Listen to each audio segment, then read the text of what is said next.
5 times you should stay silent and let karma handle it. There are moments in life when silence is not weakness, it is power.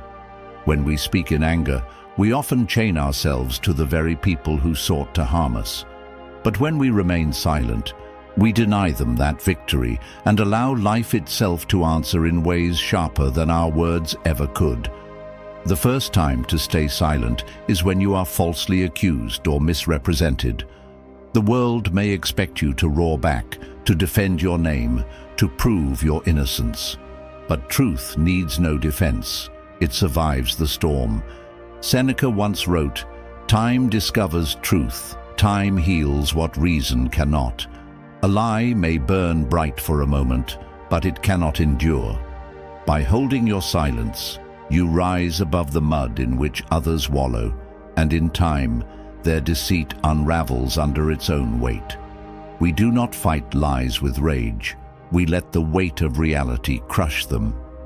The second time to stay silent is when someone insults you out of envy or spite.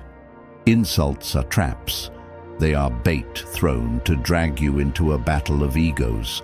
But Epictetus warned, if someone speaks badly of you, live so that no one will believe it. The greatest response to insult is not retaliation, it is indifference.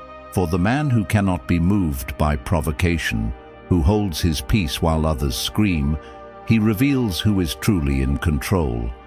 And as their anger consumes them, it is not you who is diminished, but them.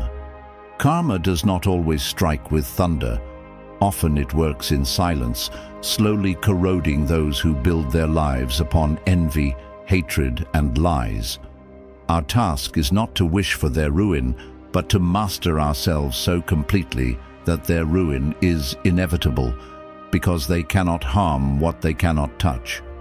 The third time to stay silent is when life itself tests you with betrayal. Few wounds cut deeper than being wronged by someone you trusted.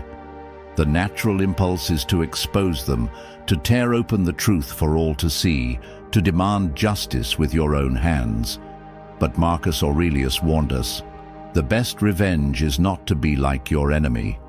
When we retaliate in the heat of betrayal, we become mirror images of those who harmed us. But when we remain silent, we turn their treachery into their own burden to carry. Betrayal always echoes back to the betrayer. It rots the spirit, gnaws at the conscience, and poisons the life they must go on living. Our silence, then, becomes their shadow, a reminder that they could not shatter us. By not lowering ourselves to their level, we place the weight of their own actions entirely upon them. In time, they will learn. Every dagger they threw was carved from their own flesh. The fourth time to stay silent is when lies are spread about you.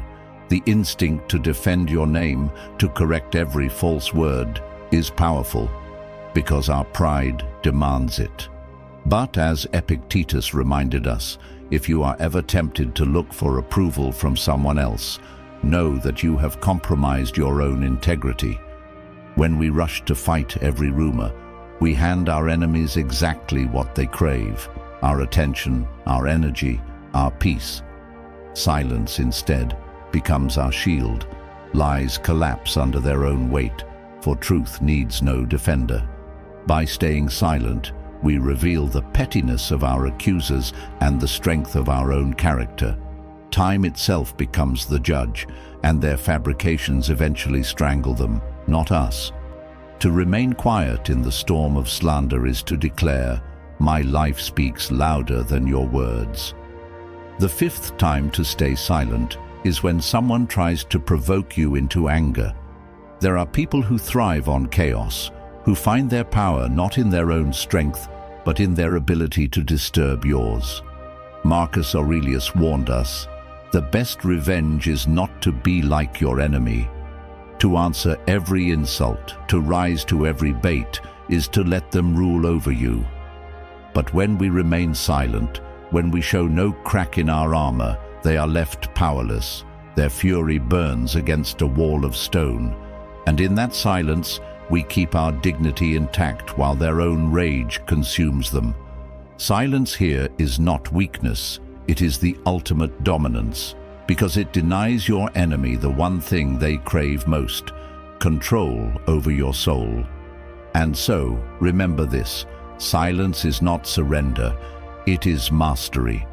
Those who choose their words with wisdom and their silence with even greater wisdom walk through life untouchable. If this message reached you, stay with us. Subscribe, join this path of strength, and never stop sharpening your mind. For the world does not need more noise, it needs more souls forged in silence.